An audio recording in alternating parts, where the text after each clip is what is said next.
शेतकऱ्याचा मुलगा शेतमजूर साधा माणूस शांत संयमी विनम्र असलेला उपळाई ठोंगे तालुका बार्शी गटातून विजयी झालेले दीपक वैद्य यांची जिल्हा परिषदेच्या अध्यक्षपदी निवड करण्यात आली। बार्शी तालुक्याला प्रथमच अध्यक्षपदाची संधी मिळाली। मागील 30 वर्षापासून भाजपासोबत एकनिष्ठ असलेले पवार कुटुंबातील बीबी दारफळ तालुका उत्तर सोलापूर गटातून विजयी झालेले इंद्रजित पवार यांची उपाध्यक्षपदी निवड करण्यात आली। जिल्हा परिषद अध्यक्ष व उपाध्यक्षपदाची निवड जिल्हा परिषदेच्या यशवंतराव चव्हाण सभागृहात निवडणूक निर्णय अधिकारी कुमार आशीर्वाद यांच्या उपस्थितीत झाली। प्रारंभी सभेच्या इतिवृत्तांचे वाचन उपजिल्हाधिकारी संतोष देशमुख यांनी केले। राष्ट्रगीत व राज्यगीत झाल्यानंतर मुख्य सभेला सुरुवात झाली। निवडणूक निर्णय अधिकारी कुमार आशीर्वाद यांनी अध्यक्ष व उपाध्यक्ष पदासाठी एक अर्ज आल्याचे सांगितले। अर्जाची छाननी झाली। दोन्ही अर्ज वैध ठरले। त्यानंतर अर्ज माघार घेण्यासाठी 5 मिनिटांचा वेळ दिला। त्यानंतर आशीर्वाद यांनी निवडणूक बिनविरोध झाल्याचे जाहीर केले। अध्यक्ष दीपक वैद्य यांच्या अर्जाला अनुमोदक व सूचक म्हणून बालाजी नरोटे व नेताजी खंडागळे यांच्या सह्या आहेत, तर उपाध्यक्ष इंद्रजित पवार यांच्या अर्जाला अनुमोदक व सूचक म्हणून पृथ्वीराज माने व केदार सावंत यांच्या सह्या आहेत। दोघांचे अर्ज भरण्याची कार्यवाही अतिरिक्त मुख्य कार्यकारी अधिकारी संदीप कोहिनूरकर यांच्या मार्गदर्शनाखाली पार पडली। निवडीनंतर पालकमंत्री जयकुमार गोरे यांनी नूतन अध्यक्ष दीपक वैद्य व उपाध्यक्ष इंद्रजित पवार यांचा सत्कार केला। सत्कारानंतर पालकमंत्री म्हणाले की भाजपने सर्वसामान्य कुटुंबातील शेतमजुरास अध्यक्ष केला आहे। चायवाला पंतप्रधान बनू शकतो तर शेतमजूर जिल्हा परिषद अध्यक्ष बनू शकतो, हे फक्त भाजपामध्ये घडते। दीपक वैद्य यांना मी आत्ताच पहिल्यांदा पाहिले आहे। यांना अध्यक्ष करा म्हणून कोणाची शिफारस कोणाचीही मागणी नव्हती। जिल्ह्याच्या दृष्टीने हा एक ऐतिहासिक असा दिवस आहे, ज्या दिवशी भारतीय जनता पक्षाच्या एका सामान्य शेतकऱ्यांच्या कुटुंबातला शेतमजूर आज सोलापूर जिल्ह्याच्या ऐतिहासिक अशा जिल्हा परिषदेचा खूप मोठा इतिहास या जिल्हा परिषदेला आहे। अनेक मोठे नेतृत्व या जिल्हा परिषदेतून घडलेली आहे आणि या जिल्हा परिषदेचा अध्यक्ष एक शेतकऱ्याचा मुलगा, शेतकरी कामगार असा दीपक वैद्य या ठिकाणी होतो आणि तो खऱ्या अर्थानं हे कशाच्या माध्यमातून होऊ शकतं तर ते भारतीय जनता पक्षाच्या माध्यमातून होऊ शकतं।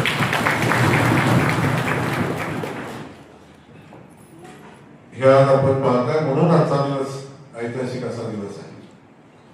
दुसऱ्या एका अर्थानं ऐतिहासिक आहे की मी जिल्हा परिषदेचा निकाल लागल्यापासून सातत्यानं माहिती घेतोय की एका पक्षाचं बहुमत कधी आलं होतं का, आणि आलं तरी एवढ्या मोठ्या संख्येने सदस्य कधी निवडून आले होते। आता राजन मालगाय बाकी सगळ्या सदस्यांनी सगळ्यांनी सांगितलं की भाऊ असं कधी घडलं नव्हतं। एका पक्षाचे एवढे सदस्य कधी निवडून आले नव्हते, किंवा एवढ्या मोठ्या संख्येनं भारतीय जनता पक्षाची सत्ता आज जिल्हा परिषदेमध्ये सोलापूर जिल्ह्यातल्या तमाम जनतेनं विश्वास टाकून आज या ठिकाणी येते, याचाही हा आजच्या दृष्टीने ऐतिहासिक असा क्षण आहे। त्यामुळं जिल्हा परिषद अध्यक्ष दीपक वैद्य या ठिकाणी झाले, त्यासोबत इंद्रजित पवार ज्या कुटुंबाला भारतीय जनता पक्षाच्या कार्याचा वारसा आहे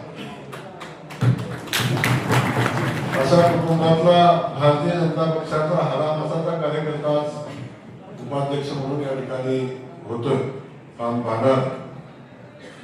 आणि या सगळ्यांच्या निवडीसाठी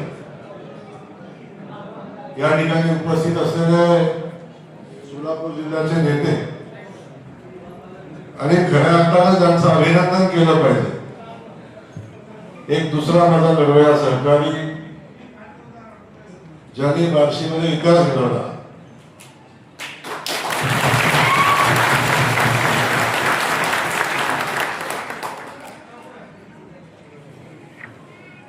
भगवान यात्रेच्या निमित्तानं पहिल्यांदा मी बार्शीला गेलो. विधानसभेमध्ये प्रचंड काम केल्यानंतर सुद्धा पराभव झाल्याचं दुःख आणि त्यातून आलेलं नैराश्य भगवंत यात्रेच्या उत्सवाच्या निमित्ताने झटकून टाकलं. मी विनंती केली की तुम्ही भारतीय जनता पक्षाचे खास करून देवेंद्रजींचे सैनिक आहात. असे अनेक प्रसंग आमच्या नेतृत्वानं आमच्या पक्षानं बघितलेले आहेत. तेव्हा आपण जनतेला तुमची आवश्यकता, आपण बाहेर पडून कामाला लागले. बघता बघता नगरपालिका, मार्केट कमिटी, जिल्हा परिषद, पंचायत समिती सगळ्या ठिकाणी प्रचंड मोठं यश मिळवलं. यश तर आमच्या सचिन दादांनी मिळवलं. इथं बसलेल्या सगळ्यांनी, म्हणजे अगदी राजन मालक, आपण सगळ्यांनी ताकदीनं यश मिळवलं. परंतु या सगळ्या परिस्थितीमध्ये बार्शीचा जिल्हा परिषदेचा सीट निवडून आल्यानंतर त्यांचं लीड बघितल्यावर हे प्रचंड मोठं यश त्यांनी मिळवलं. ते सन्माननीय राजेंद्र राऊत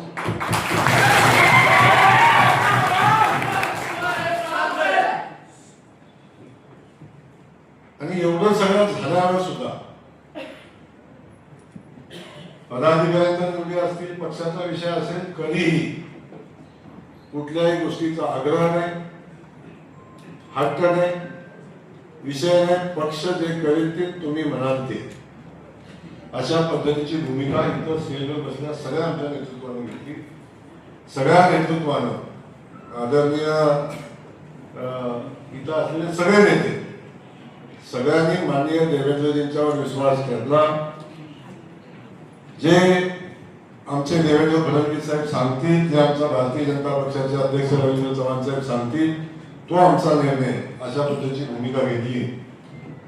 मी सगळ्या आपल्या नेतृत्वाचा मी मनापासून या ठिकाणी आभार मानतो, त्यांचं कौतुक करतो, त्यांच्या कष्टाबद्दल त्यांचं अभिनंदनही करतो.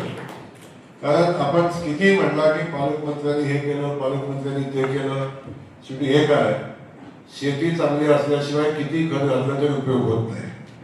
माती चांगली असायला लागते.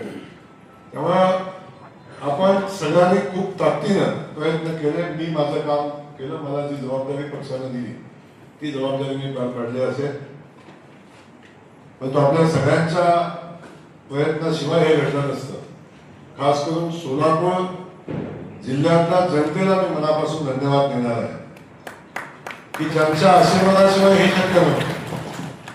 भरभरून आशीर्वाद जनतेनं दिलं. आल्या आल्या मला बाहेरचा पालकमंत्री म्हणून हिनवण्याचा प्रयत्न झाला.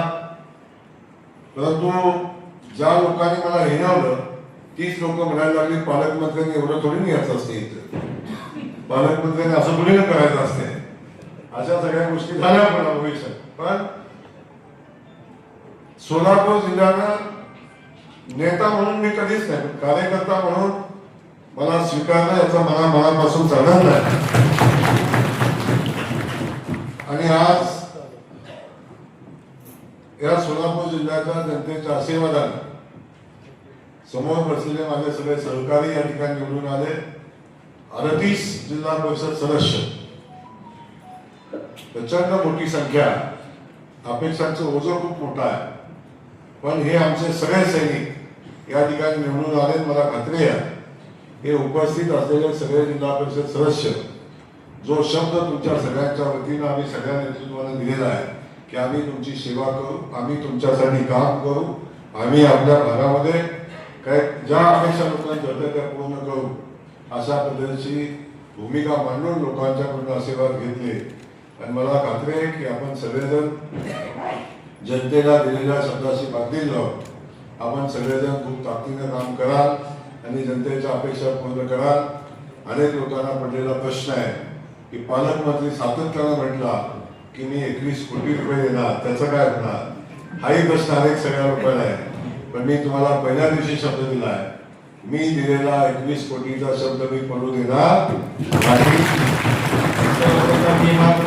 अभिवादन करतो आणि भारतीय जनता पार्टीचे आभार मानतो आणि आपले महाराष्ट्राचे लाडके मुख्यमंत्री देवेंद्र फडणवीस साहेबांना आणि मग आपले सोलापूर जिल्ह्याचे पालकमंत्री जया गोगोरे साहेबांना आणि रवींद्र चव्हाण साहेबांना आणि सर्व उपस्थित व्यासपीठांना प्रथम मला एक आनंद वाटतो. मी एक सर्वसामान्य शेतकरी आहे. आज तुमच्यामुळे मी आज हे केलं होतं. सर्वसामान्य शेतकरी आज भारतीय जनता पार्टीमध्ये असे काही सर्वसामान्याला संधी भेटू शकते. ही संधी सर्वसामान्य शेतकरी आहे. त्याबद्दल मी आभारी मानतो. मला जिल्हाध्यक्ष पद भारतीय जनता पार्टी दिल्याबद्दल सर्व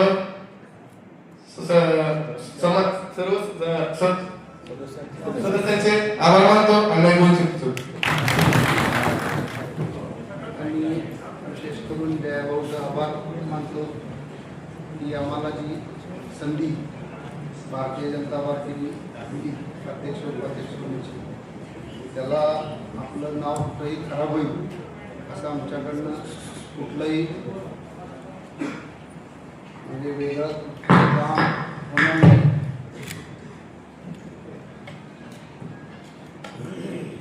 आणि मला 29 वर्षापासून मी भारतीय जनता पार्टीमध्ये काम करतोय. मी जिल्ह्याचा युवा मोर्चाचा अध्यक्ष होतो, जिल्हा सरचिटणीस होतो, आता सध्या चालूला जिल्हा कोषाध्यक्ष आहे. पार्टीने जे विश्वास दिला त्याबद्दल मी भारतीय जनता पार्टी आणि सर्व मतदारांचे जयाभाऊचे परत एकदा आभार मानतो. थांबतो. जय हिंद, जय महाराष्ट्र. निवडीनंतर अध्यक्ष व उपाध्यक्षाचा कुमार आशीर्वाद यांनी सत्कार केला. यावेळी मुख्य कार्यकारी अधिकारी कुलदीप जंगम, उपजिल्हाधिकारी संतोष देशमुख, लक्ष्मण केसकर, तहसीलदार पुनम दिंडिले, उपमुख्य कार्यकारी अधिकारी स्मिता पाटील यांची